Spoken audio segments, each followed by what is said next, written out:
আসসালামু আলাইকুম সম্মানিত ভিউয়ার্স, আশা করি আপনারা সকলেই ভালো আছেন। ভিউয়ার্স, আজকে যেই খবরটি আমরা শুনবো যে দেখুন যে গণবিজ্ঞপ্তিতে বঞ্চিতদের আন্দোলন, এনটিআরসি এর কার্যালয়ের সামনে পুলিশ। ভিডিওটি না টেনে সম্পূর্ণ ভিডিওটি দেখুন আর আপনারাই বলুন যে যারা গণবিজ্ঞপ্তি থেকে বঞ্চিত হয়েছে তাদের যে আন্দোলন, আসলেই আন্দোলনটি কি যুক্তিসঙ্গত কিনা। আপনারা ভিডিওটি না টেনে সম্পূর্ণ ভিডিওটি দেখুন।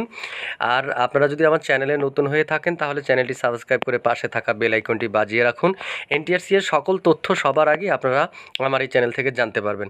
তো এনটিআরসি এর কার্যালয়ের সামনে পুলিশ মোতায়েন করা হয়েছে কেন? আমরা দেখি যে বয়সসীমা পার হওয়ার 17তম শিক্ষক নিবন্ধনে উত্তীর্ণ হয়েও পঞ্চম গণবিজ্ঞপ্তিতে আবেদনের সুযোগ বঞ্চিতদের আন্দোলনের কারণে বেসরকারি শিক্ষক নিবন্ধন ও প্রত্যয়ন কর্তৃপক্ষ এনটিআরসি এর কার্যালয়ের সামনে পুলিশ মোতায়েন করা হয়েছে।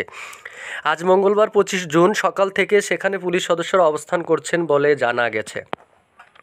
এর আগে আবেদনের সুযোগ বঞ্চিত 739 জন বিশেষ গণবিজ্ঞপ্তির মাধ্যমে আবেদনের সুযোগ দেওয়ার দাবিতে সোমবার অবস্থান কর্মসূচি পালন করেন। দাবি আদায়ের 24 ঘন্টার আলটিমেটামও দিয়েছিলেন তারা। কর্মসূচি শেষ এবং সংবাদ সম্মেলনে ঘোষণা দেওয়া হয়। ঘোষণা দেওয়া হয়। আন্দোলনকারীরা জানান 2020 সালের জানুয়ারির মাসে 17তম নিবন্ধনের বিজ্ঞপ্তি প্রকাশ করা হয়। প্রিলি, লিখিত ও মৌখিক পরীক্ষার পর চূড়ান্ত ফল প্রকাশিত হয় গত বছরের 28 ডিসেম্বর।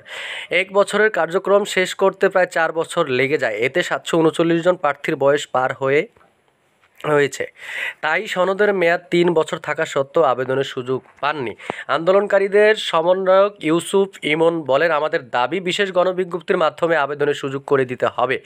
আমরা দাবি আদায়ে এনটিআরসি একে 24 ঘন্টার আলটিমেটাম দিয়েছি। এ সময়ের মধ্যে দাবি না মানা হলে আমরা মঙ্গলবার আমাদের সনদ এনটিআরসিএকে ফিরিয়ে দেব।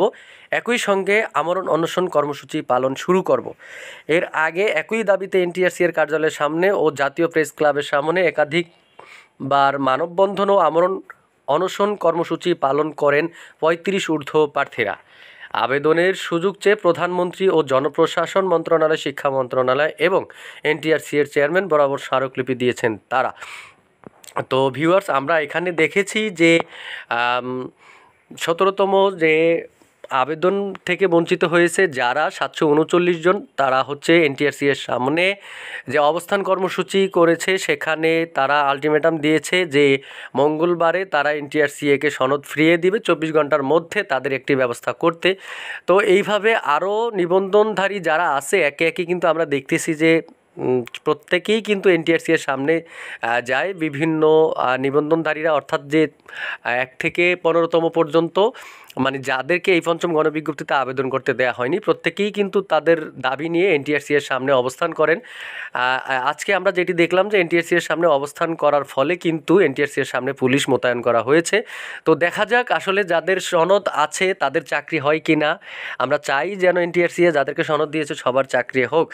তো আজকের ভিডিওতে এ পর্যন্তই। এতক্ষণ আমার চ্যানেলের ভিডিওটি দেখার জন্য আপনাদেরকে অসংখ্য ধন্যবাদ।